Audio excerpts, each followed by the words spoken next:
A 32-year-old man is behind bars for fatally stabbing his girlfriend's 6-year-old son. At around 9:20 p.m. on Tuesday the 23rd of January, authorities responded to a home at 2027 Deering Avenue in Baltimore, Maryland on reports of a domestic-related stabbing. When officers arrived, they found a woman rendering aid to her 6-year-old son Saron O'Neill, who was in a critical condition with 7 stab wounds to his back. Medics assisted in providing aid and transported Saron to a local hospital, where he later died.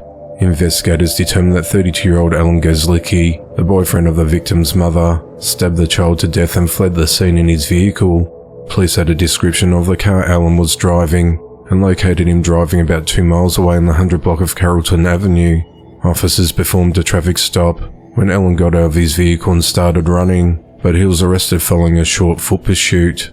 Alan was booked into the Baltimore Central Booking Intake Facility on a first-degree murder charge. The motive of the killing is unclear, as the investigation into the matter continues. Authorities are investigating the fatal shooting of a 47-year-old man.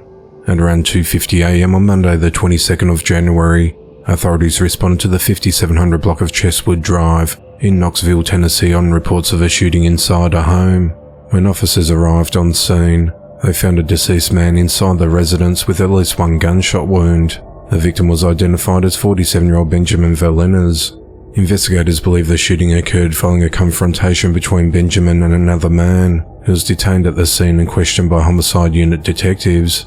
Authorities said that both men were known to each other and that 2 guns were recovered at the scene. Currently, no charges have been filed in connection to the shooting, as the investigation into the matter continues. A couple from Loring, Michigan are behind bars for viewing child porn on the internet. On Friday the 19th of January, 43-year-old William Horner and 42-year-old Stacy Horner were each arraigned in the 97th District Court in Houghton County, Michigan, on 2 counts of child sexually abusive material aggravated possession and 2 counts of using a computer to commit a crime. Michigan State Police said that the Horners were arrested following the investigation, which was initiated when they learned the couple were viewing files of child sexually abusive material on the internet. A search of their residence resulted in digital evidence being seized. If convicted, the Horners face up to 10 years in prison for the child sexually abusive material aggravated possession and 10 years in prison for using a computer to commit a crime. A 44-year-old man is behind bars on burglary and attempted murder charges. Authorities said that on Monday the 22nd of January, a woman protected her 3 children from a man who broke into a home wielding a knife. Carroll County deputies received a call from the mother's husband, who was at work in Greenwood, Mississippi. The man told deputies that a knife-wielding man was attempting to enter his residence in Gravel Hill, Mississippi, while his wife and 3 children were hiding in the closet. The father then described the man and the vehicle he was in.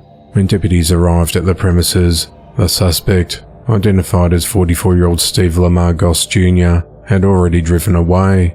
Authorities said that before Steve left, he drove his 2500 GMC pickup truck into the home's dining room after he failed to kick down the front door. Steve then found the family hiding in a large closet.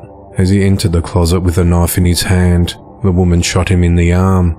Steve then fled the home. Other deputies responding to the scene found Steve's vehicle in the parking lot of Acey's Grocery and Deli store, located several miles away. As they attempted a felony traffic stop, Steve ran into the business and deputies pursued him. Steve was arrested inside the store and was taken to a local hospital to be treated for his gunshot wound. Steve was out on felony bond for weapons possession at the time of his arrest and has now been charged with 4 counts of attempted murder and 1 count of burglary. He remains held at the Carroll Montgomery Regional Correctional Facility with bond denied. The investigation into the matter continues.